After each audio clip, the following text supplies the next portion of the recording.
Danny, day one done. How did it feel to be out there and sort of get involved with the boys? Good, really good.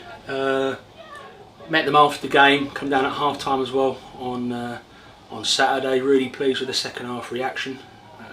Fully deserved the win and gave our supporters something to sing about, which was massively important. So it's nice to see them in a training environment today, albeit we haven't got too many bodies. But the standards have been set, the professionalism has been set by myself and the other staff, and that's over the boys to carry that on. And do you feel like that's something you had to sort of stamp your authority on early on, that sort of the standards you wanted to put on them?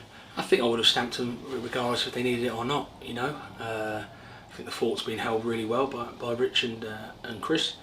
Now it's a case of us as a group of staff taking this club and team to the next level, and like I've reiterated many times, Dan, that takes time.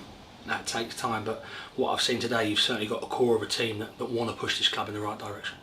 And no more testing in those conditions today. I mean, you had every season out there on the training pitch. Yeah, it was windy, rainy, and yeah, we planned to do a little bit of crossing and a bit of longer passing, but the wind sort of put that out the window. So no, we got a load out of it. It was important that the boys who played Saturday had a lighter session because they really did put in a shift. When you put in a shift, you usually get the right result. So the proof's in the pudding. So they had a lighter session, and then the 3 or 4, obviously not a very big squad left over, did some hard, intense work with Chris and Rich to keep them topped up. And a few lads after that had some box-to-box running. So it's important we get everyone fitter. I want a team of machines that can play all different types of football to win football games. And like I say, there's a base there to work with, and I can't wait for day 2. And those on the fringe, you say that you had those that did a bit of extra. You had Charlie and Witts there as well, yeah. Sort of getting back to full match fitness. So you've got a sort of almost a base to work from. Yeah, they should be back training fully Thursday. So yeah, sometimes it's better to work with lesser numbers, but there's obviously there's pros and cons with that situation. But the lads who are playing, the ones who have come off the bench, I thought especially deserve some credit for Saturday for not turning the game around, but for getting us the win, for their contribution. Plus the ones that started, and we finished the game valiantly. And you're just hoping that Woking didn't get a last minute sickener. Wardy was fantastic throughout. Ferguson's tackle was unbelievable, and it's little moments like that get you 3 points. And as far as putting your stamp on things, are there 1 or 2 players that you've got an eye on, sort of to bolster the squad, to add to the squad?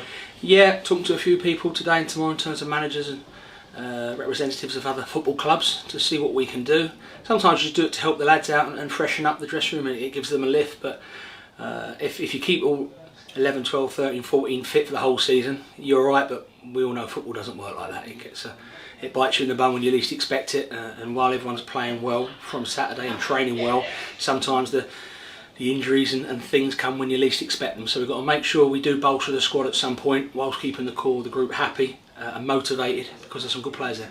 And we'll probably properly catch up on Thursday ahead of Tamworth, but no better test of fitness than playing on an artificial surface like Tamworth, but yeah. Straight up. Yeah. How do you feel going into that one?